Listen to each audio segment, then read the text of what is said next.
Visit JudgePanepinto.com to learn more and contribute. That's Judge, Panepinto. And let's let the establishment know no more politics as usual. Obama's impotence, why he can't drill, baby, drill. That's how Sarah Palin put it on social media this past week. Palin outlines how Obama destroys our own oil development and pipeline proposals and vows to bankrupt our American-made energy industry, but is impotent against a crazy Muslim cult's crude, wealth-generating oil infrastructure. Palin adds, memo to Obama, you could destroy ISIS in a heartbeat if you wanted to. These desert rats aren't running a covert oil operation. Their rigs, pump stations, gathering centers, separation facilities, pipelines, value-added refineries, trucks, and transportation corridors are right there under your nose. Bomb them. Let the United States military do its job and kick ISIS ass, or pull out like you promised. If you're having a hard time spotting the enemy's obvious funding source on the ground or in satellite images, I'm sure your trusty aides can help. Folks, this is a must-read. You can access the whole piece on the Mama Grizzly Radio Facebook page. To see any of the governor's posts in their entirety, visit Sarah Palin's Facebook page, follow her on Twitter at Sarah Palin USA, and check out sarahpac.com. Now, the Palin Update with Kevin Scholla presents Liberty and Legacy. Here's Tamara Colbert. People think they have a constitutional right to never hear anything they don't like. Thanks to the U.S. Constitution, the First Amendment actually guarantees the opposite.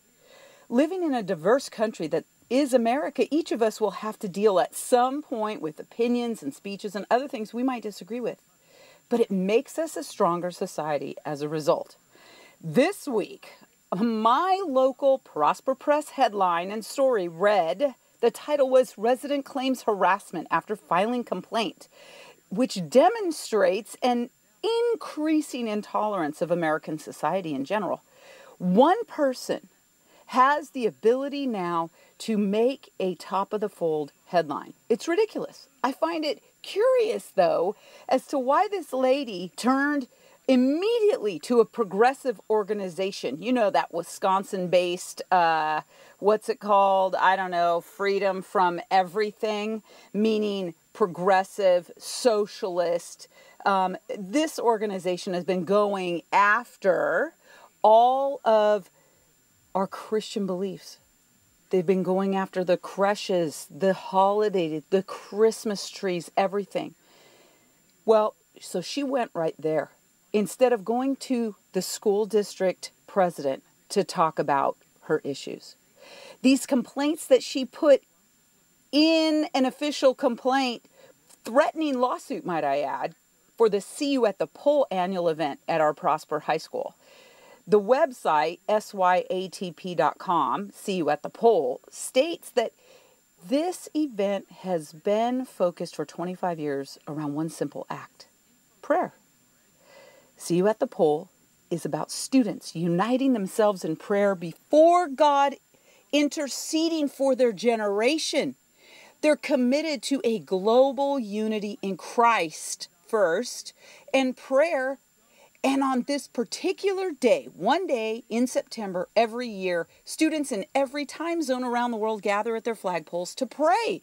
Pray for their nations, their leaders, for freedom, for forgiveness. And I'm proud to say that this organization, See at the Poll, was started by a group of students just south of Fort Worth, Texas in 1990. What I'm upset about is this woman's complaint says that, quote, the prayer vigil is inherently cruel to her family and anyone else who is not Christian at the school. Well, wait a second. If she gets to file the complaint and hide behind it, the least we, her neighbors, my town only has 13,000 people in it. We should expect her to share with us what exactly that specific harm that was done to her family through a prayer vigil. I'd like to know that. I'm very curious. She doesn't have the guts, though, to come out and tell us. America was founded on the common understanding of a Judeo-Christian ethic, right? It's a system of social and moral values originating from the Old and New Testaments in the Bible. And what our founders put into our documents, like the Declaration of Independence and the Constitution, was above whatever their personal religious preferences were, because they believed inherently that a nation founded upon those Judeo-Christian values would have a bedrock for freedom and self-governance and would withstand anything that could happen to it. And they were right. We have the longest standing constitution in the history of the world, and we live in the freest country ever to inhabit the earth. The 7 principles of a Judeo-Christian work ethic are dignity of human life, traditional family, the national work ethic, the right of God-centered education, very interesting, the Abrahamic covenant, common decency, and our personal accountability to God. Oh, wow, I read that and I think we've so lost this Judeo-Christian ethic. I don't think any of these. The progressives, the Democrats are trying to take all of those away from us. That is the bedrock of our society. Folks, you have to fight. My goodness, but it's not too late. If you want that back, you must fight. I'm going to end with some words from President Ronald Reagan when he was in Dallas, Texas, speaking at a prayer breakfast of church leaders in the area in 1984. This is just a small excerpt from his speech. We establish no religion in this country, nor will we ever. We command no worship, we mandate no belief, but we poison our society when we remove its theological underpinnings. We court corruption when we leave it bereft of belief. All are free to believe or not believe. All are free to practice faith or not. But those who believe must be free to speak and act on their belief and to apply moral teaching to public questions. I submit to you that the tolerant society is open to and encouraging of all religions. And this doesn't weaken us, but rather strengthens us. Without God, there is no virtue because there's no prompting of the conscience. Without God, we're mired in the material, that flat world that tells us only what the senses perceive. Without God, there is a coarsening of the society, and without God, democracy will not and cannot long endure. If we ever forget that we are one nation under God, then we will be a nation gone under. It is unfortunate today that the left has decided that tolerance means everyone else must bend to their will and to their beliefs. By the way, there were more than 300 students, teachers, and administration at that flagpole on Prosper High School on September 23rd, 2015. And this woman gets to raise her voice loud. If this is happening in your community, you must fight back. I want to hear from you. What do you think about students being able to pray around their flagpole? And pray in general. Don't we need it?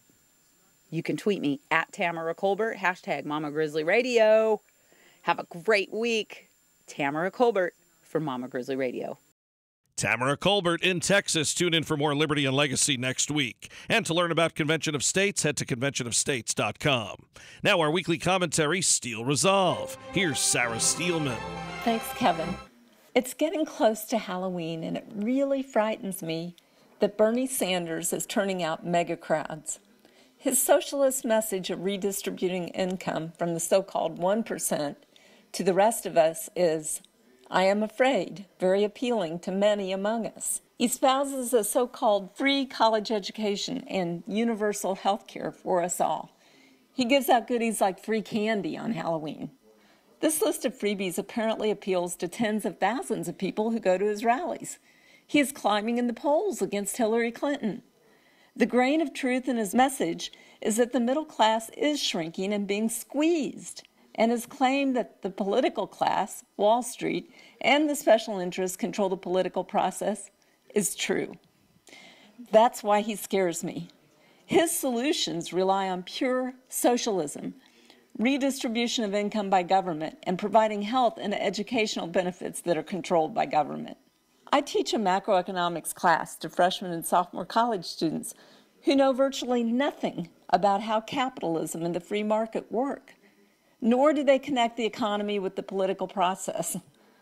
Unfortunately, most do not realize that what he is describing is socialism because they really don't understand what capitalism is anymore.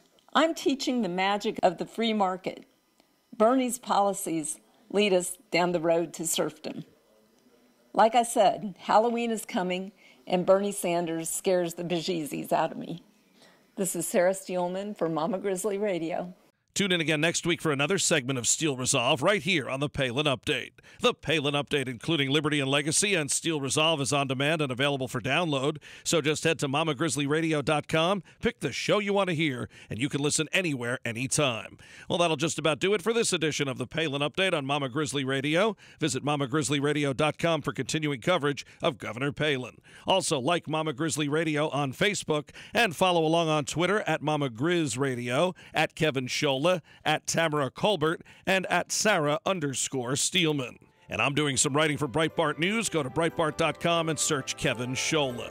I want to thank Sarah Steelman, Tamara Colbert, and everyone here at Mama Grizzly Radio. Thanks to Judge Paul Panepinto, and thank you for listening today. A special thanks to our sponsor, Narrowgate Security Agency. Visit narrowgate.com.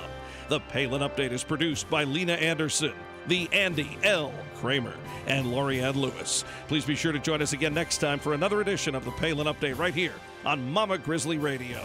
I'm Kevin Scholla. Have a pleasant day.